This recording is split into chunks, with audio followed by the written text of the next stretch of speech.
let's talk about all the books that I read for the month of September. Welcome to this House of Walls. My name is Ashley, where I love to share anything that I feel like sharing, and today is books. So, the month of September was a fantastic reading month. I read a lot in September, and all of my ratings were really good, and I didn't DNF anything. So, I have a nice little fun cup because today, as I am filming, it is the first day of October, so I am here to celebrate. All right, I have my notebook. It has been a while since I have done a wrap-up video in general, and even longer since I have done one here on this channel. I like to go over stats. I have a little thing where I write down my reading stats from month to month.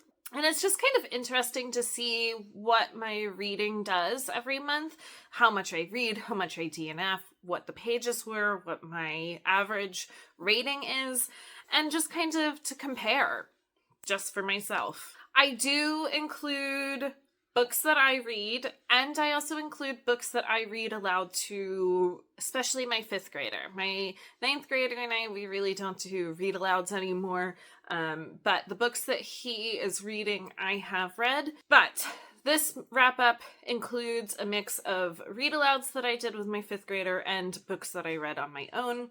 I'd include those read aloud chapter books because I think that it is way harder to read a book aloud than it is to just read it by myself with my eyeballs or to put on earbuds and listen to it. So I definitely take credit for reading those books aloud. All right, I will put up here my little reading stats and let's go over it.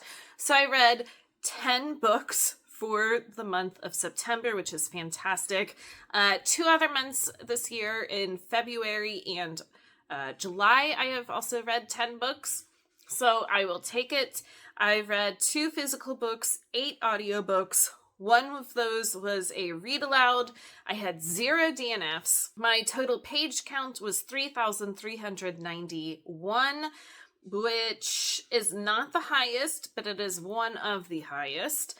And my average rating was 4.35, which is my highest average rating of the year. Like I said, it was fantastic. I did not have any DNFs. I didn't have anything under a 4-star reading. It was really, really good. So let's start going through some of these. So I will start with the book that we did as a read aloud first. This is Ban This Book by Alan Gratz. This is part of Build Your Library Level 3, which we did last year, and we just didn't get to this book. But I'm kind of glad that we didn't. I don't know. I think it just hit at the time that we needed it to. So this year, following 4th grader Amy Ann, who loves books and spending time in the library and rereading a certain book over and over and over again. And that is from the Mixed Up Files of Mrs. Basil E. Frankweiler, which is fun because my kids and I have read that book aloud before. But one day she goes in to check it out and learns that that book and a couple of other books from the library have been banned. The woman who asked the school board to ban those books kind of went against what the rules are for banning books and had them take them off the shelves just because. So she and her friends decide to create a banned book locker library where they put all of the books that this lady is having banned into her library for kids to enjoy. Of course, things happen, but I really enjoyed this book. It was a 4-star book for me. I think my son gave it 5 stars. I love how Amy Ann learns to use her voice and stand up for things kind of in the correct way and to use her voice for good. It was a cute book. My next one, I picked this up from the library and I just happened to see it there and I thought, oh, that sounds fun. And this is Murder on the Orient Express by Agatha Christie, but this is a graphic novel adaptation. And I have read this before. It was good as I read it, but seeing it all play out in a graphic novel, I thought it was really well done, and I really enjoyed it. Just like all the other Agatha Christie books that I think I've read, I gave it 4 stars. Next, I read 2 nonfiction books. That is not the norm for me to do. I don't really pick up nonfiction books that often, but I really enjoyed both of these nonfiction books. So the first one that I read is Everything is Tuberculosis by John Green. This was for a book club, and I really, really liked this. I gave it 5 stars. I think that just the way that John Green presents nonfiction as factual, but he also brings in, stories of people, is just fascinating. I do not often write in books, but I did highlight this one. It's even a signed copy, but you know what? This one is not going to be leaving my shelf. So it is here to stay. I truly had no idea the history of tuberculosis. Beyond watching Moulin Rouge movie, that was really kind of my understanding of tuberculosis. I knew it was kind of like a Victorian disease, but that was kind of it. I knew that I had to get a tuberculosis skin test when I was working in a school with kids, but that was it. But the statistics of people in the world that are still battling tuberculosis and the lack of help for certain countries, it was really eye-opening. I had absolutely no idea, so I'm really glad that I picked this up and read it. My next nonfiction book that I finished last night at 10 o'clock at night, so I had 2 hours to spare in the month of September to finish it, but this is The Witch of Pungo by Scott O'Moore, and it is the Grace Sherwood story. She is a local legend in my area of Virginia, and so it was really fun to see the actual factual information that we have, which is not much at all, and then to see how her story has transformed into all of these different legends over the years since her death. It's really cool. I do want to show off my earrings. They are Witch of Pungo earrings that my amazing friend made. So that is true. In here, how she has become such a legend absolutely is. These were made to release a Witch of Pungo beer. So it's a lot of fun, and to know the actual backstory of Grace Sherwood is really nice to know, but also it's kind of fun to get into the hype of her legend. So this was 4 stars. My next book was Dark Matter by Blake Crouch. This was my first Blake Crouch book, and I'm really happy that I read it. I pushed this to the top of my TBR because my husband and I saw the series on Apple TV about this book. And so I thought, oh, okay, that's going to push me to read it so that we can watch the show. I will say both are fantastic. I gave the book 5 stars, and this is about a man named Jason who lives in Chicago with his wife and teenage son. He years ago decided that he was not going to pursue physics as really getting into the physics career. So instead he teaches at a college, and that is his life. One night, though, he is walking home from a bar and is kidnapped and taken to a place, and when he wakes up, the world that he sees around him is not the world that he knows anymore.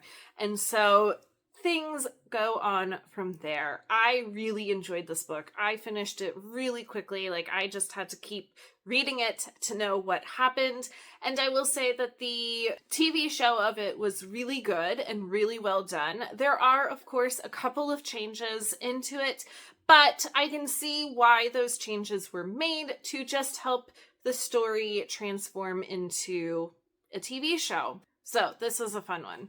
My next book was The God of the Woods by Liz Moore. I picked this up for a reading challenge put on by Book Mama. I will try to link her video down below. She has a separate Discord account with her book challenge, and so this was for the month of September.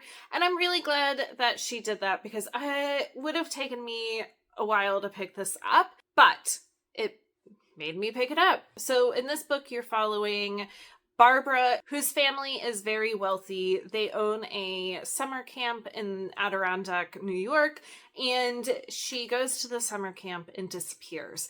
But the really strange thing is that her older brother did the same thing 14 years before that.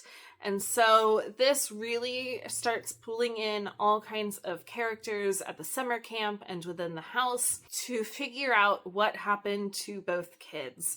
And it continues from there. I will say, like, it was good. It didn't totally grab me. Like, it's a low 4-star because there's nothing wrong with the book at all. Like, it was good. I thought the story was really well done. I don't know that it will be one that, like, I remember for all time and it sticks with me, but it was enjoyable as I was reading it. All right, so after all of that, I needed some kind of cozy fantasy. So I picked up The Enchanted Greenhouse by Sarah Beth Durst. This is kind of book 2 after The Spell Shop. They are both set in the same world, but following very different stories. And so I did read The Spell Shop, I think earlier this year, and I enjoyed it, but not as much as I thought it would be. It was not as cozy as I was hoping that it would be, and it was more dealing with a lot of drama, like the whole time. There were just constantly things happening. That one didn't quite make it for me. But I picked this one up, and I really enjoyed it. I did end up giving this 5 stars. It's cozy, it's cute. There are so many sentient talking plants and all of their stories. There's a cat with wings. There's a grumpy gardener. And you're following Terlu, who wakes up. She had been a statue. So if you read The Spell Shop, you kind of know who she is. But she was a librarian that turned a spider plant into a sentient plant, and she was turned into a statue because of that. But now she has been woken up, and she's on this island. She's not in the library anymore, and she has to figure out why and how to help this gardener who is overlooking all of these magical greenhouses, and some of them are starting to fail, and she decides to help him. Of course, there's some romance. And, you know, it was just absolutely everything that I needed in the book. I think that the one big problem that I had with it was I picked it up at the beginning of fall, and it would be a really, really good winter read. So if you're looking for a winter vibe book, this would be it. But it was great. And then I read a whole series. I didn't mean to, but I totally got sucked in and read a whole series for the month of September. And that is the Belladonna series. So first we have Belladonna by Adeline Grace, and then Foxglove and Wisteria. There is a novella that just was released this week as I'm filming, and so I will be picking that one up and reading it. It's called Holly. I'm going to be saving it for Christmas time, but the whole main trilogy is done, and I really enjoyed it. So I'll give you a little synopsis of Belladonna, because then the rest of them I can't really continue to give synopsis for because it's all in a series. Belladonna, you are following almost 20-year-old Signa.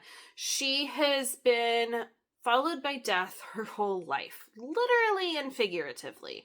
Everyone who has been in charge of raising her has died. Her parents, her grandmother, her aunt. And so finally she ends up at this house of like distant cousins of hers.